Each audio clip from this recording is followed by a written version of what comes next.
So it's a lot of kind of, I feel like these days, really, there's almost like a teaching component to it, because yes, I don't really know what people know about making records anymore. It's very strange, the preconceptions that are had. But once we get through all that, we do get into the studio, and I'd love to have a relationship with the engineer and know the studio that I'm going to, so that I have all the mics picked out before and I know what's going on what, and I'll usually with the engineer, we'll mic everything together. Some engineers don't like that, but I like to find ones that don't mind. So yeah, that sounds like you have it all in your mind already. Like you mentioned before, like even the pre-production stage, all this stuff is going through your head. So yeah, it's It sounds like you have a very collaborative approach of like bringing in the engineer and kind of working together to kind of suss out the sound of the record. Yeah, absolutely. And they're going to know, the room really well and what gear they have really well. And that's why I try to spend some time emailing or a phone call with the engineer, in the month before, to really get a sense of everything. If I don't already know that studio well or that engineer well, then I'll go over the stuff with them so that we kind of have our game plan locked in, because then once the band are there, I just really need to focus on them and getting the best takes and making sure they're not, running into any problems. Like I had a bass player that was like mashing his strings against his pickups, so it was like, if somebody, you have to pay attention to those things because it would ruin the take. And like, so the engineer is busy worrying about Pro Tools. I should be worrying about them having any issues like that come up. Right. Yeah. It's interesting you say that. It's like, it's because it's like these days, so often the producer is doing literally everything. And some people are doing literally everything, right? Yeah. Recording, making sure they're tracking vocals okay, mixing, mastering, God help us, right? Yeah. But it happens. And it's just so, like, we can't do everything, and we can't multitask well, even if we think we can. Yeah. I definitely can't. I don't think it makes a better record. It's like, if I was going to grow all my own food and cook it all, I would not be able to really get much else done. But also, maybe I'm a good gardener and maybe I'm good at that, but I might not be the best chef. Or maybe I'm a really good chef, but I'm like not the best gardener. You always get a better product when you go full scale with the production. And that's another difficult conversation, is I really do believe that we should make the art that we can afford to make and grow, rather than have like, I'm going to do 12 songs, but I can't afford to do 12 songs. Right. So I'm going to cut corners, and then you have like not as a high grade product, but you could have maybe had like 2 like amazing, really professional, like a great single. Yes. And so that's kind of what I think is really important for. Yeah. Well, the world we're moving into the single territory, right? That's what's happening these days anyways. Like, I guess budgets are smaller as it is. Yeah. It's true. I always tell people like, let's start with one song, right? Because I don't work with bands as much as with singer-songwriters and like, that kind of stuff. But, one-on-one usually with like an artist, or maybe it's a group, but like, I'm not like in the studio with like a full band usually. It's like, let's just start with one song and see also how we're working together, because like committing to a full album, I mean, unless I've worked with them before, like committing to a full album with people you don't know how the working relationship is going to be, is like kind of crazy. And there are some people I'm glad I only did one song with, right? So, most people it goes along great, but but it's hard to know always if I'm the right fit for the artist and if they're the right fit for me as a producer. Right?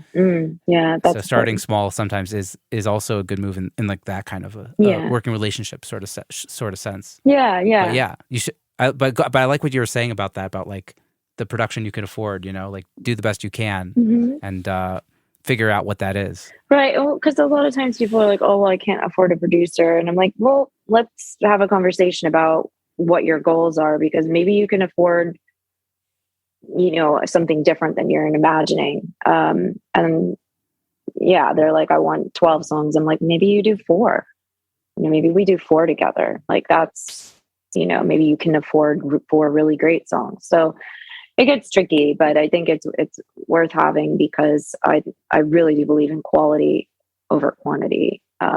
Yeah, that's a tough conversation sometimes to have, because artists sometimes just want to like get it out there. Because they want to have that kind of like body of work to represent whatever it is that they're trying to represent. And sometimes it's about them, not more than just like getting it on Spotify and getting, it's about them having that thing out there in the world. You know what I mean?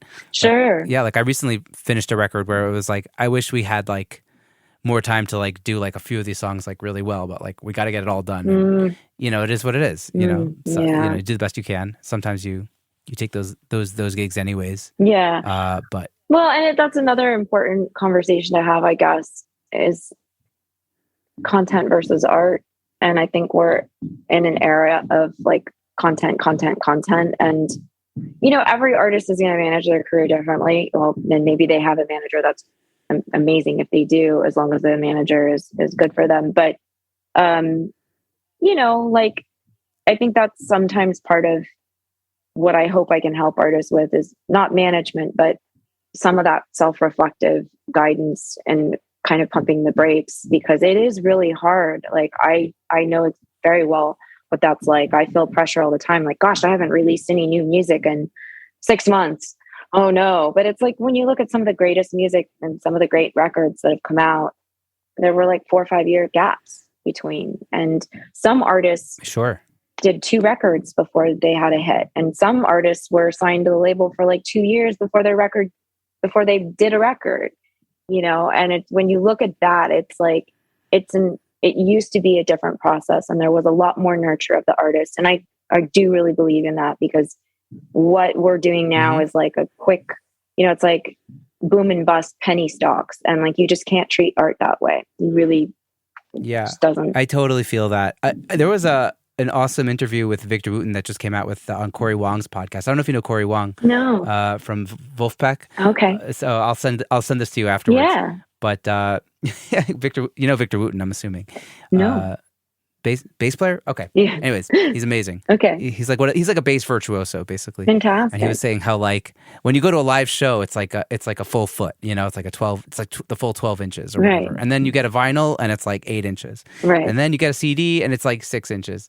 And then it's compressed into an MP3 and it's like a tenth of that. Right. And then you're compressing, then you're mastering it and slamming it. And then it's like, like it was like an interesting analogy. I was like, I don't know if it's it's not like 100% true, right? But like, but the analogy is cool, because it's like, what are we doing with all this art? We're just like getting it as tiny as possible and just like using it for content. And it's like, it's a tough era we're living in, because it's back in the 70s, music was like, I've talked about this on the podcast. So like in the 60s and 70s, music was the culture, right? The Beatles had nothing, like only the Beatles could only exist in the 60s, because music was everything then. And now we have all this TV, this HBO, all this stuff.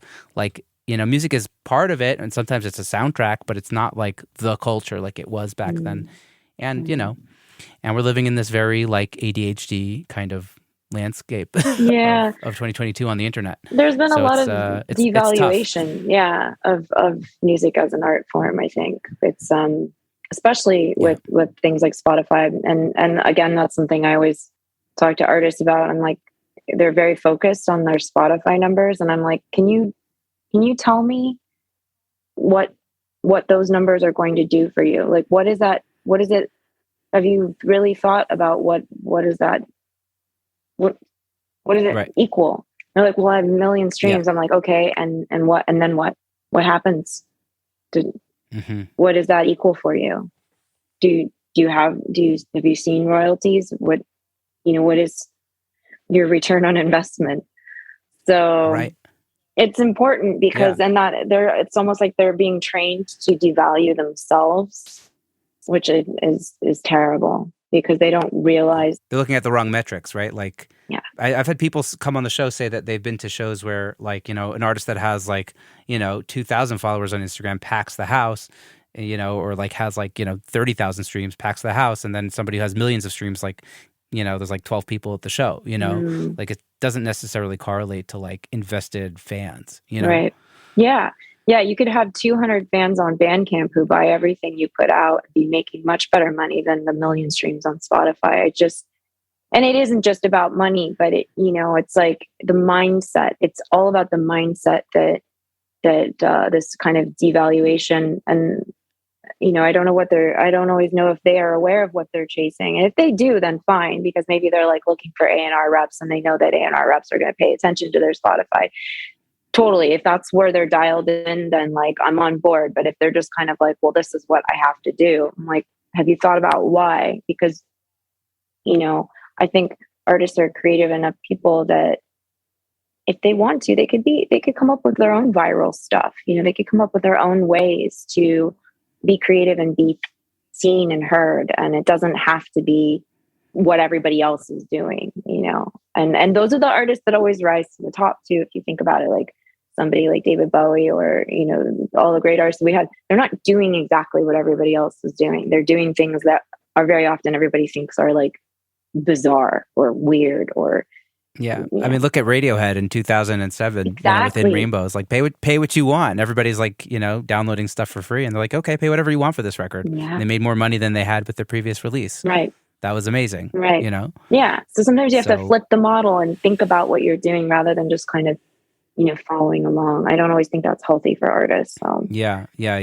Totally. And also like, just to bring it back into the production room, like you were talking about like educating and like, like, okay, this is what a mastering engineer does. Right. And this is why you need to pay, not even that much money, relatively speaking, for the mastering, because it will, because, like that's, I found that to be like so vital of like learning and me interviewing mastering engineers has really helped me explain it to people. Yeah. Of like, this is really what a mastering engineer is bringing to us. Like it's worth the money. Like, please, let's do this, And I'm at the point where I'm just like, okay, let's just include it in the fee. You know what I mean? Like, I'll just pay the mastering engineer. The mastering engineer is like what they're doing. And like people understanding also that like, you can't just cram the mix and the master together, that there's like, they're two separate processes. They need, you can't mix the record the same day that you've recorded it. Like it takes time, Right. Yeah. Totally.